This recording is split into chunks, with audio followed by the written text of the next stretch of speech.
Hei, head kuulajad ja vaatajad, tere tulemast müügiminutite osa 71-ni. Ja 100-ni ei ole enam palju minna ja vaatasin viimati ka meie subscribereid või jälgijaid. Peast mäletan, oli vist 850 000-ni tahtsin jõuda, see oli minu väikene unistus, nii et 1000-ni pole enam palju. Et vaatame, kas me saame tänase külalisega minu jälgijad 1000-ni viia. Küsite, kellel ma külas olen, ütlesin, et läheme veel praktilisemaks ja räägime asjadest, mis võib-olla tavalist eetrit ei saa või saavad hästi tehnilist eetrit. Ehk siis räägime natuke tehnilistest asjadest. Minu tänaseks külalis, kus ma üldse olen? Ma olen V-Designi siin mõnusas golfiruumis, kus on roheline golfipõrand. Ja minu külaliseks täna on V-Designi kaasasutaja Sander Aavik. Tere, Sander! Tervist! Ütle esiteks V-Design, mida teete ja teiseks võib-olla paar sõna sinust, et mis taust? V-Designist, et tegelikult alustasime 4 aastat tagasi, alustasime veebiarendusettevõttega ja see aasta teeme 1,2 miljonit eurot käivet. Ja palju tiimi? Meil on kontor Lätis, Leedus ja Eestis, Tallinnas ja tiimis kokku mingi 34 inimest. Olgu. Natukene kõigub, et kui välisturge avada, siis... Kas V-Design tuli veebidesignist? Jah, veebidesignist see nagu kõik algas ja jah, et oleme kasutanud erinevaid siis, ma ei tea, growth hacking meetmeid siis, et kuidas kasvada, skeilida. Olgu. Meil endal on nagu müügitaust, et kuidas öelda, et käisime ka Southwesterniga raamatud müümas. Raamatumüüjad, jah. Selge. Väga hea. Ehk siis ühes tugevas veebiarendusorganisatsioonis growth hackerid, kes ise on müügitaustaga. Jah. Suurepärane. Nii, tänaseks teemaks on meiliturundus ja sa juba mainisid sõna growth hacking. Hakkame siis otsast pihta. Esiteks, ma olen öelnud, et me teeme järgnevates osades ja kõikides müügiminutites terminoloogiat selgeks, sest et minu vaatajate kuulajate seas on palju tegevjuhte ja neil on väga palju dilemmat lihtsalt rääkides ja süües lõunat. Ma saan aru, et nad ei saa aru ja nad ei saagi aru saada sellepärast, et ütleme, et tark inimene suudab rasketest asjadest lihtsalt rääkida ja mitte nii tark suudab nagu lihtsatest asjadest rasket rääkida. Räägime keerulistest asjadest lihtsalt. Mainisid sõna growth hacking. Mis see growth hacking on? Et see, ma arvan, minu orbiiti tuli see umbes 4 aastat tagasi. Kõik olid growth hackerid. Mida see kasvu häkkimine tegelikult tähendab? Ma arvan, et meie jaoks või minu jaoks lihtsalt, et kuidas nagu võib-olla mitte nii tavapäraste meetoditega saavutada kiiremat kasvu, kui nagu, ma ei tea, enamus ettevõtted saavutavad. Võtame korraks ette klassikaline ettevõtte, tavapärased meetodid. Ütle üks mingi klassikaline ettevõtte, tavapärane meetod on see, et müügiinimene tuleb majja, öeldakse, et kuule, hakka läbi helistama neid, et leia meile nüüd uusi kliente või ärata üles vanad kliendid. See ei ole growth hacking. No ütleme, et see on juba nagu minu mõttes hea algus, et lihtsalt, et kuna me oleme ise suhteliselt progressiivne ettevõte, et me mõtleme, kuidas nagu kasvada ikka tahaks nagu kiiremini, et nii kaua, kuni me veel noored oleme, energiat on nii-öelda enne. Aru saada? Siis näiteks külmade kõnedega ka, et kuidas seda skaleerida siis ühest inimesest nagu suuremaks näiteks, et kuidas, kui see on üks inimene, siis seda nagu duplikeerida või siis veel... et näiteks siis kasutades e-maili turundust jõuda, kui võrrelda siis külmade kõnede tegemisega, et jõuda rohkemate inimesteni ühe päevaga nii-öelda. Selge. Sa oled ise külmast kõnest teinud? Jah. On see mugav tegevus? Oleneb päevast, et võib-olla hommikul esimesed kõned on natukene rohkem sellised ebamugavamad, aga tavaliselt... Päeva peale, siis kui saad oma esimesed successid kätte, siis läheb see mugavamaks. Yeah. Inimene, kes helistab päevas, ma ei tea, võtan tavalise müükari, tavaline müükar, kes ei taha seda teha, helistab päevas 10 kliendile. Yeah. Selles mõttes 10 klienti on juba tegelikult nagu väga tubli tulemus. Hea müükar helistab 30 kliendile, kui on helistamise päev. Ja kui sa töötad kuskil kõnekeskuses, selles mõttes, et mingis call centris, siis ma ei oska öelda, mis need tipud on. Yeah. Nüüd sa nimetasid meiliturundust, Teeme kõigepealt selgeks terminoloogia.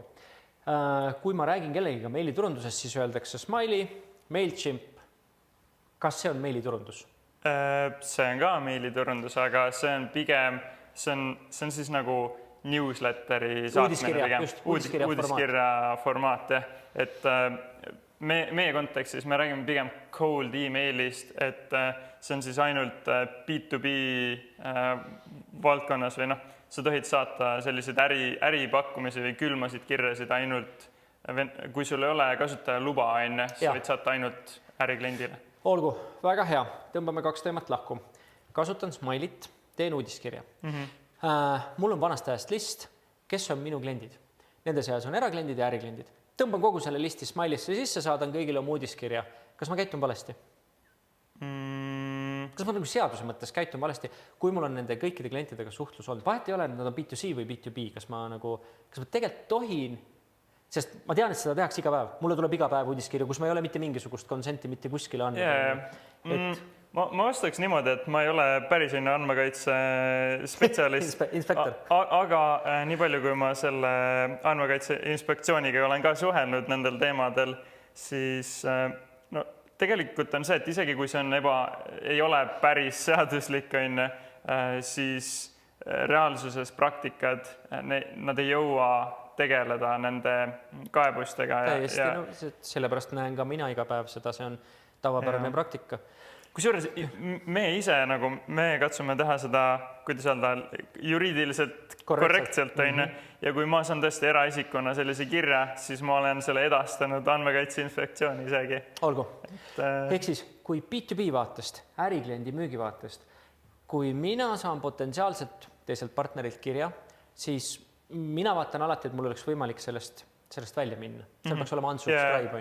Kui keegi kirjutab mulle otse, keegi võõras inimene, siis see mulle mõjub nagu solvavalt. Meil pole eelnevalt mitte mingisugust kokkupuudet. Miks sa mulle kirjutad? Ehk siis, kui ma kirjutan siit üle tee ettevõtte HR juhile ja ütlen, et hei, olen huvitatud koostööst, kirjutan talle nimeliselt oma B2B meili aadressilt, ma pole kunagi saanud mitte ühtegi pahaks panemist, selles mõttes, et mul on konkreetne ettepanek alustada koostööd, ma tean, miks ma talle kirjutan.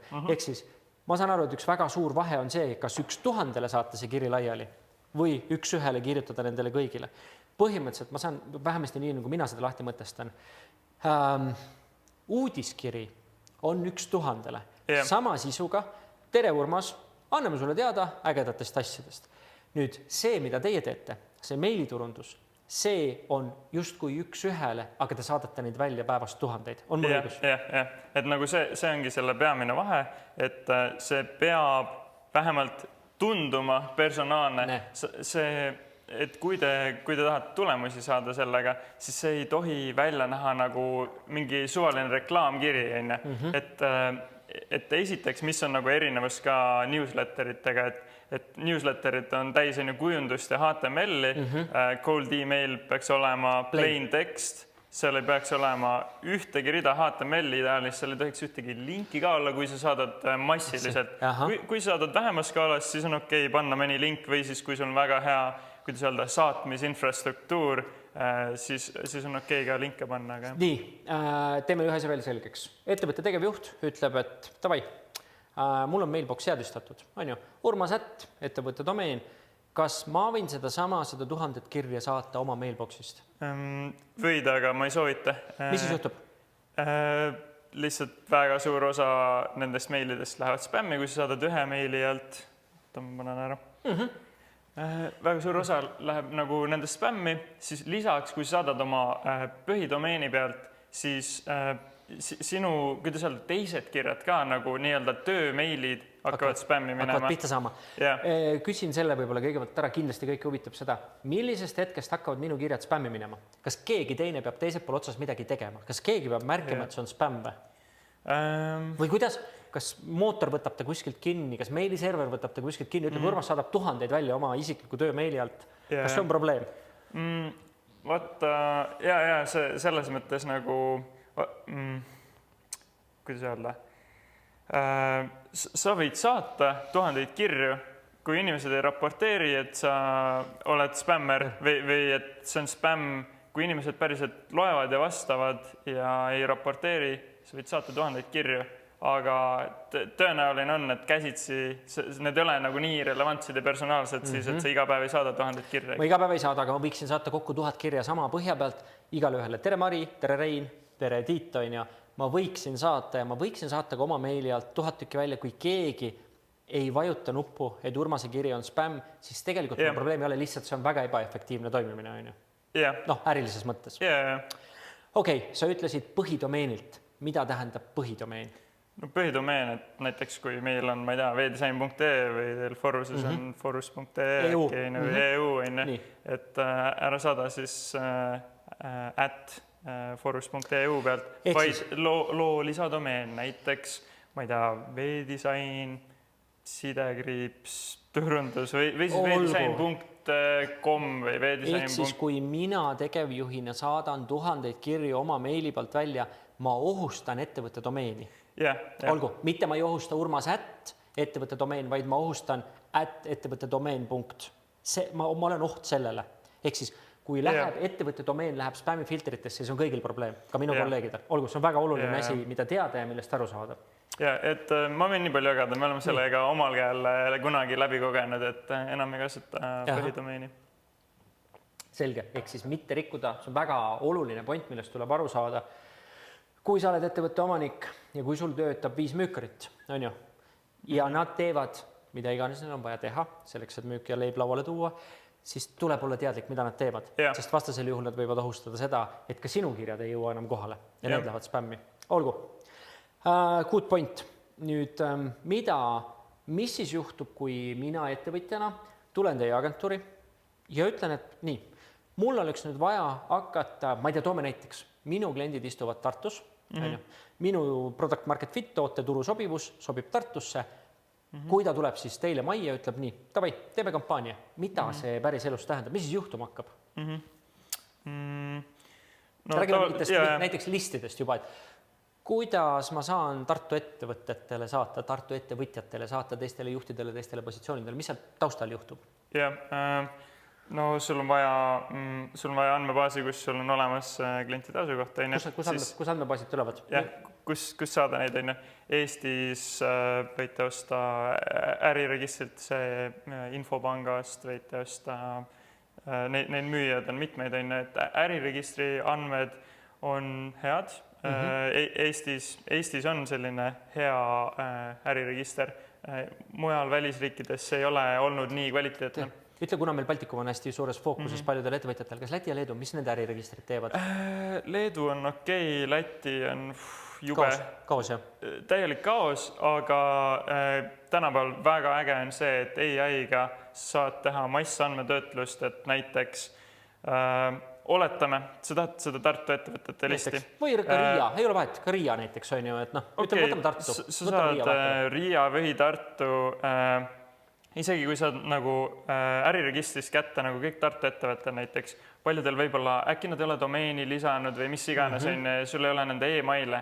Tänapäeval on võimalik terve selline asi nagu flow'ga ära rikastada niimoodi, et kasutades AI-d, et näiteks sul on ainult ettevõtte nimi, sul on võimalik kasutada AI-d terve tabeliga, et otsida igale nimetusele vastena domeen näiteks. Ehk siis ma olen seda tahtnud alati küsida. Mul on Tartu kõik ettevõtted listina. Ma ei tea, Eestis on, ma just teile küsisin, Eestis on 320 000 ettevõtet, on ju, nendest väga palju on riiulifirmad. Ütleme, mul on Tartu top 1000. Nii, mul ei ole nende domeene, kodulehte ei ole. Ehk siis sa ütled, et AI läheb, annan neile registrid ette, annan neile ettevõtte nimed, ta läheb, otsib ise need lehed üles, ta korjab sealt mulle välja kontaktid. Kas see käib nii või? Aga nagu, võib-olla tavakasutajaks natukene lihtsamalt. Kindlasti, me räägime natuke, kuidas seda asja tehakse. Et see on lihtsalt, et kuidas saada kontakte, mida mujal ei ole võib-olla nii hästi. Ja mis ei ole ka avalikud kontaktid, mida sa saad kodulehet otsima minna, on ju? Et nagu tegelikult üks main viis, kuidas saada kontakte on tegelikult see, et on LinkedInis, on ju, inimesed on kõik näiteks, ma ei tea, Forusel on LinkedInis ilmselt, ma ei tea, 100+ töötajad on märkinud ära LinkedInis, et ta töötab seal ettevõttes ja mis positsioonil. Kui sa tead, et su kliendid on näiteks Tartus, sul on, sa saad LinkedInis selle asukoha ka kätte inimestel, sa põhimõtteliselt, sa võtad need ettevõtted, kes on seal asukohas, kus sa tahad, võib-olla ka seal valdkonnas, nagu industry, ma ei tea, transport näiteks või midagi sellist. ja sa tahad saada, oletame, sa tahad müügijuhti kätte saada Näiteks. või sa tahad no ma ei tea, finantsjuhti kätte saada, on ju. Okei, vaata ole, tootmisjuhti kätte saada, on ju. Mis siis edasi juhtub? Luuakse list? Jaa, et LinkedInist nagu, vaata, sa paned need filtrid peale, näiteks Sales Navigatoris, sul tuleb hunnik inimesi, sa saad need tulemused ära skreipida ja okei, no see on nagu see, kuidas see tehniliselt töötab. Seletan lahti kõikidele kuulajatele ka. Sales Navigator on siis LinkedIni tasuline osa, mida kasutavad HR-id ja müükkarid. Sales Navigator annab sulle, et võta, ma ei tea, ABB, anna mulle kõik ABB töötajad, nüüd sa selekteerid välja, anna mulle kõik, kes töötavad Eestis ja siis veel valdkonniti, kõik, kes töötavad seal valdkonnas. Mida nüüd Sander räägib? Sander räägib seda, et see baas võetakse aluseks, tõmmatakse see kuskile tabelisse ja hakatakse selle baasiga tööle. Niimoodi käib see asi. Vaata, võib-olla ma praegu räägin natukene tehnilisest poolest, kuidas see toimib ja pärast ma siis räägin, et kuidas nagu tavakasutaja saab seda enda jaoks ära kasutada. Ma arvan, et meie kuulajate seas on väga-väga palju neid, kes ta päriselt huvitab, kuidas see maailm toimib, sest et see on midagi, nagu see on osa growth hackingust, see on midagi sellist maagilist, millest tegelikult saavad aru ainult agentuurid. Nagu tavainimene ei saa sellest aru, ta ei saa aru, mis taustal toimub, on ju. Ja sellepärast tegevjuht küsibki, tuli rääkis mingit keerulist juttu, mis edasi saab, on ju. Et see, mida sa selgitad praegu, on täpselt see, mis toimub protseduuriliselt seal taustal, sest kus saada kontakte, väga hea. Ettevõtte omanik võib minna kirjutada äriregistrisse, öelda, palun, anna mul kõik Tartu ettevõtted. Nii, saab selle listi. Mis edasi? Mis kasu sellest listist on, sest seal listis on tavaliselt juhatuse liikmed, äärmisel juhul on juhatuste liikmete lauatelefoni numbrid, mõnel on mobiiltelefoni numbrid ja emaili aadressid. Kas seal on kas infomeilid või siis vahel on ka Gmaili aadressid, mida nad on ise sinna pannud. Suurematel ettevõtetel tavaliselt on alati infomeil ainult ja väiksematel on tihtipeale siis Gmailid. Et ma ei tea, kui te mõtlete korraks, et kui te tahate suurde ettevõttesse, leida kedagi ettevõttest ühest, ma toon alati näiteks, tahate Telias saada kontakti.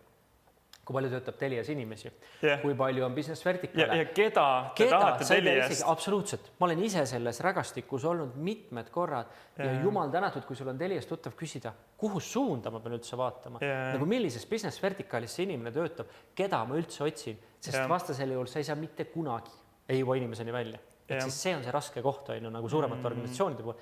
Väike ettevõtte, üks inimene, Gmaili aadress, let's go. Siis on ka telefoninumber juba olemas, siis juba helista. Aga kui sul on vaja Riiga, kus sa ei tea mitte midagi, nagu reaalselt Riia ettevõtteid on ju, sa ei tea nendest inimestest mitte midagi, sul ei ole seal tuttavaid, sa ei oska mitte kuskilt alustada, sest et pahatihti on see, et Eesti ettevõtja ütleb, tegime MVP või mingisuguse produkti siin valmis, testisime koduturul ära, lähme rahvusvaheliseks. Aga kuidas lähme? Kas on kõikidel ühesugune probleem? Kuidas me lähme rahvusvaheliseks? Mida me tegema peame siis? Et see, millest sina räägid, mida teie teete, on täpselt see, kuidas minna. Aga kuidas ma homme USA-sse lähen? Jah, see on meie see on meie nagu ka, me siis alustasime seda teenuse pakkumist alles selle aasta alguses, et me siis aitame ettevõtetel jõuda nende klientideni. Ehk siis te teete kogu selle asja taustal ära ja panete selle tööle. Nüüd, mina olen ettevõtja Urmas, kuidas kampaania välja näeb? Vaatame nüüd teisest otsast, vaatame nüüd lihtsamast otsast. Räägi ühest edukast kampaaniast. Mis me oleme teinud? Mis te olete näiteks? Ma ei tea, peegeldame. Kas me võime pärast jagada ka kuulajatele, vaatajatele mingit use case, mingit success stories, et sul on midagi jagada? Väga hea. Panen lingi siia video alla ja vaadake sealt, seal on võib-olla rohkem lahti kiireldatud, aga praegu me võtame... Jaa, et ma võin panna lingi, kus on nagu, kui palju liide ja kui palju käivet me näiteks tõime. Võib-olla ma ise tooks välja Impact Day'le tegime just kampaania. Ehk siis Impact Day, see suur konverents, mis toimus kus kohas? Põhjala tehases. Selge. Sustainability festival konverents. Jätkusuutlikkuse festival, jah. Nii. See oli selles mõttes äge, et nende sihtkliendid on jätkusuutlikkuse juhid või siis sustainability managerid või siis ja ettevõtted, kes tahavad olla jätkusuutlikud. Kelle jaoks, kuna see on trendiv teema, siis kellele läheb see korda. Nii, kuidas ma ei kujuta ausalt, et kuidas saada teada, kellele läheb see korda, sest et see on nii lapse kingades kõik see asi. Aga näiteks, kuidas me lähenesime sellele, oli see, et me kasutasime, ma võin siis jagada nagu tavakasutaja jaoks kasutada näiteks Apollot. Apollo on üks andmebaas, kust saad LinkedInis olevate kõikide ettevõtete ja inimeste kontaktid. Ehk siis see on vist apollo.io on korrektne, on ju. See on selline siis teenuse pakkumisplatvorm, kus sa saad siis osta kontakte. sa saad osta neid, on ju, sa paned sinna. Just, et see maksab, on ju. Loogiline, kõik need teenused maksavad. Ütlen igaks juhuks Sander juurde ka tegevjuhtide küsimused, nii, mul on Pipedrive'i CRM, nüüd ma tahan seda liidest, on ju. Iga asi maksab 50 €. Iga asi maksab per müüker. No see maksab juba Pipedrive'i, see on 50 € pluss see. Ja mul tegevjuht küsibki, mul on 5-pealine punt ja seal on vaja korrutada, ma ei tea, 5 × 50 nende teenuste. See väljub hetkega igasuguse kontrolli alt ja kõik tegevjuhid ütlevad, ei ole võimalik, ei hakka maksma kõiki nende keskkondade eest, on ju. Ehk siis mingis mõttes on mõistlik tulla teie laua taha ja öelda, me ei hakka ise seda asja ehitama. Teie ehitate, meie tegeleme liididega. Ehk siis ettevõtjana jaoks näeb see välja niimoodi, et teie poolt tulevad juba valideeritud liidid. On see korrektne? Yeah. Nii, võtame selle konverentsi. Mis juhtus, mis tegite? Siis me lähenesime niimoodi, et lihtsalt LinkedInis kõik ettevõtted, kellel oli kuskil descriptionis või nimetuses oli kirjas erinevad keywordid seoses sustainability'ga, et ESG, sustainability, green energy ja nii edasi, on ju. Kõik need, leidsime need ettevõtted, siis me leidsime sealt ettevõtetest kõik töötajad, kellel oli job title'is neid samu keyword'e, kas sustainability managerid ja nii edasi. Ja need olid, see oli kõige magusam segment ja sihtturud oli muidu Eesti, Läti, Leedu ja Soome. Ja kusjuures umbes nii läkski, et Eestis oli kõige parem response rate, kohalik eesti keel ka, pluss neil on bränd ka tegelikult, et see boostis. Eestis teatakse, vähemalt ollakse kuuldud, on ju. Lätis, kusjuures Lätis üllatavalt hästi isegi nagu ja siis Leedus veidi vähem, Soomes üldse nagu, ma ei tea, seal on kõik kogu aeg on out of office lomal. Neil on loma, seda me teame, reede ongi üks suur see palaveripäiv, peetakse aru, võetakse kohvi. Kuna ma olen isegi soomlastega töötanud, siis see on alati nagu fun. Just, ühesõnaga me saime kätte kõigepealt need sustainability inimesed, nendega reaalselt need response rate'id ja need response to lead rate'id, et ma nagu nüüd peast, ühesõnaga paneme linki parem nagu. Paneme linki, räägime veel korraks läbi, millised on võtmemõõdikud KPI-d. Nii, sa leidsid kokku, võtame näiteks 1000 inimest. Millest oli 7000 kontakti, 7000 kontakti. Kolme riigi peale. Leidsid, kes vastavad nendele otsingu tulemustele, et 7000 kontakti. Kuidas me seda nimetame teie maailmas? Mis asi see on? See on nagu kogu andmebaas, kas sellel on mingi eraldi nimetus? Et lähme sealt sisse poole siis nende parameetritega. Ma ei tea, ütleme siis kogu andmebaas. Kogu andmebaas, nii, 7000 inimest. Panite oma süsteemid käima, saatsite neile pöördumised välja. Mis järgmisena loetakse? Mis on järgmiseks oluline kriteerium? Kas on mingi kas avamist jälgitakse või? Kusjuures tänapäeval või nagu sellest aastast alates eriti ei soovitata enam open rate'i trackida, sellepärast, et lihtsalt selleks, et trackida avamist, tuleb saata emailiga kaasa selline piksel nii-öelda või nagu pilt on ja pilt on koheselt, see on HTML on juba. Ehk siis olgu.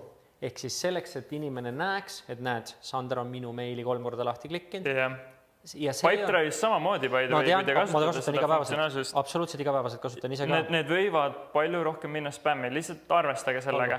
Või nagu kas spämmi, aga kui see läheb inimesele, kes ei ole teilt varem meile saanud, seal emaili ülaosas on selline hall kast, et tegu võib olla rämpspostiga ja puhtalt sellepärast, et seal on see image on peal, et ta ei ole puhas plain text, on ju, siis tavaline kirja, sisetekst on ju. Et nagu Google juba suunab kasutajat, kas see on spämm, juba annab talle valiku. Ja tema võib selle peale juba öelda, hoolimata sellest, et ta arvab, et Urmas on, või ta näeb, et Urmas on mingi ettevõtte CEO, ta vajutab, see on spämm. Kusjuures ma võin välja tuua, et Boltil tükk aega tulid, kui sõitsid taksoga või tellisid toitu, tulid need emailid ja siis seal oli ülevalt täpselt samasugune teavitus, et tegu võib olla spämmiga, kas tahad sellest teada anda. See on jube ebamugav selles mõttes, et kui sa saadad, kui sa päriselt oled legit ettevõte ja saadad, su inimesed saadavad asju välja, kui see tuleb üles otsa, no see ei tekita usaldust. Et ühesõnaga... Nii, 7000 avamist, so and so. Ma ütleks, et nagu ajalooliselt meie need open rate'id on olnud 60-70%, siis kui me oleme trackinud varem. 7000-st 60-70% avavad need kirjad. Väga hea. See on tegelikult, kui täpne olla, siis 3 emaili, tavaliselt me saadame jätku, alati on sequence, sest see on juba toimib personaalsemalt. Ehk siis on esimene, mingid päevad vahet, on teine, mingid päevad vahet, olgu, nii. Just, ja 3 emaili peale on tavaliselt siis mingi 70 kopikatega või siis ühe emaili peale on mingi 40-50 või nii. Kuidas Eesti tarbijate käekiri on? Kas esimest ei avata, teine avatakse, kolmandale tekib mingi reaktsioon või seal ei ole mingit... Ma ütleks, et seal ei ole vahet, aga mida me oleme näinud nagu vastamiste osas, see on väga huvitav nagu oleneb, mis sa sinna meilidesse paned ja mis on see call to action, mida sa kasutad, aga tihtipeale see teine ja kolmas email tihtipeale saavad rohkem vastuseid kui esimene. Kas võib ka niimoodi olla, et esimest ei avata üldse, nagu et see jääb mailboxi või ikkagi lahti tehakse, aga... See on võimalik. Aga reaktsiooni ei teki, on ju. See on võimalik, see oleneb. 7000-st 3 järjestiku automatiseeritud emailiga 60% avab, lõpuks vähemasti ühe kirja. Nüüd me mõõdame mida? Reaktsiooni või? Mis sealt juhtuma peab? Kas ta peab pileti ostma? Kusjuures tegelikult me ei müünud pileteid ainult. Eesmärk oli saada EXPO alasid müüa, et see on nagu suurem ticket size. Partneritele? Ja vastuseks sa said selle, et partner reageeris. Ja milleks seda nimetatakse? Mis asi see on? See on lihtsalt reply. Reply, nii. Ja nagu lihtsalt vastus. Olgu. Kas sa seda mingit protsenti tead ka peast, kui palju sealt 70 või 60 vastust? Ma nagu terve 7000 kohta ei tea, aga näiteks need olid nagu näiteks Eesti kampaanias oli üle 50. Olgu. Siis Lätis oli ka mingi 40 ja Leedus midagi sarnast ja siis Soomes oli kõige madalam. Päris kõrged protsendid ikkagi tegelikult. Ja kui see teema, kui see tõesti tundub personaalne kiri. Ja relevantne. Et kujuta ette, et kui sa päriselt käsitsi kirjutaksid, aga me lihtsalt teeme seda skaleeritud moel natukene, et sa võtad midagi, mis on päriselt nende arust relevantne.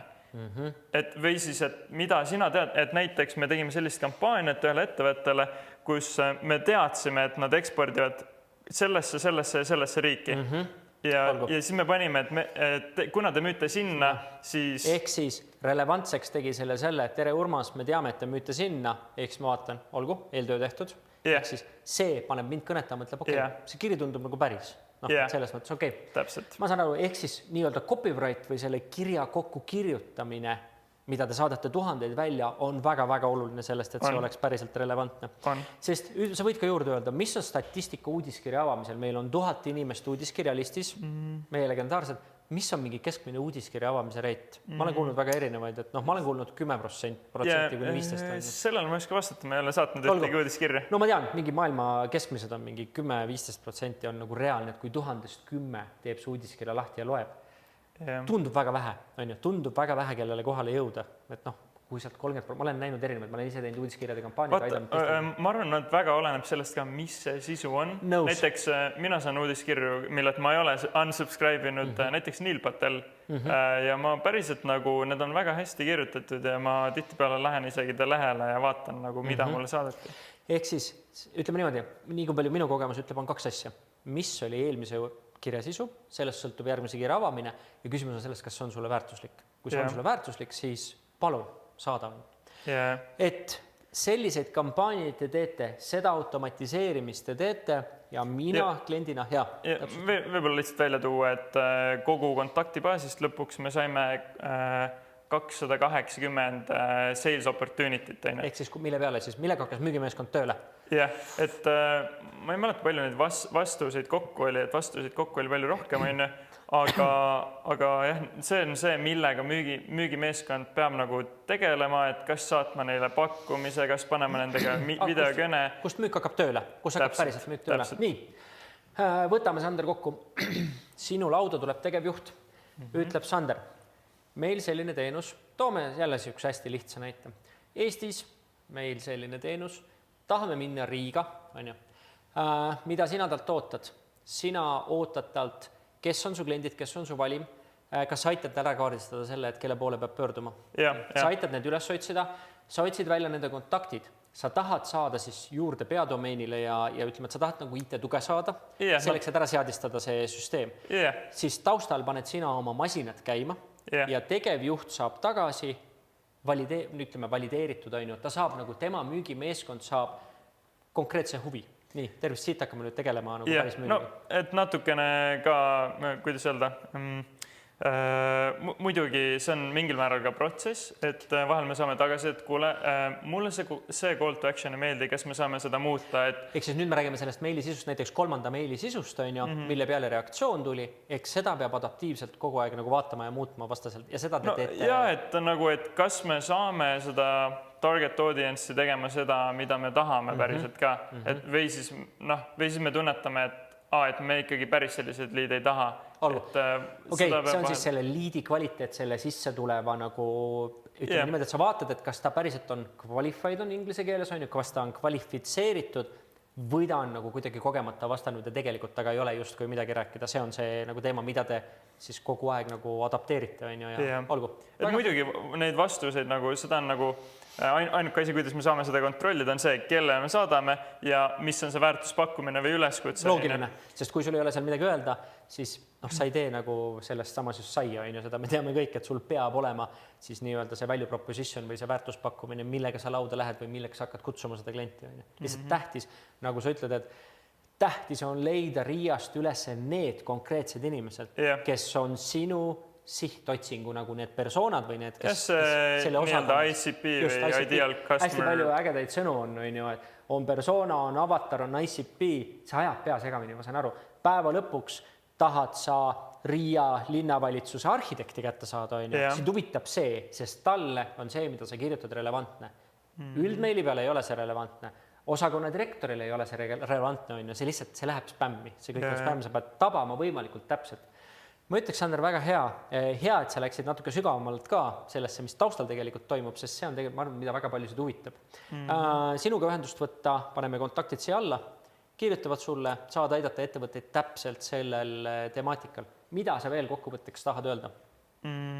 Just ettevõtjale, kes on pikalt kukalt südanud ja mõelnud, et klassikalist müüki oskame hästi teha, paneks nüüd selle masinaga käima seal. Nojah, nagu tule konsultatsiooni ja siis räägime juba täpsemalt asja.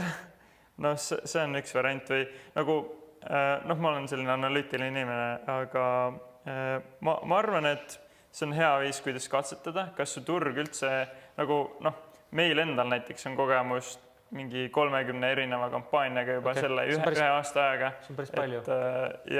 Ja meil ei ole olnud kampeeni veel, mis on nagu, kuidas öelda? Mitte edukas. Jah, et kust ei ole mitte ühtegi liidi tulnud. Ja te olete võtnud igast valdkonnast asju ette, et see ei ole mitte ühe valdkonna teemad, vaid te olete võtnud... Ja, et endale muidugi on veebiarendusteenust müünud, me oleme mingi täiesti... B2B SaaS lahendusi on huvitav müüa tavaliselt, aga teeme täiesti kas mingi catering ettevõtte, nagu näiteks suurem catering ettevõtte, kes sihib Eesti kõige suuremaid ettevõtteid. Ja tahab neile otse teenust pakkuda. Näiteks väga edukad näited, et näiteks 7 käiku cateringile saime selline 50 tonni saime käivet. Väga, ma arvan, väga mõistlik nagu käibeplaan on ju.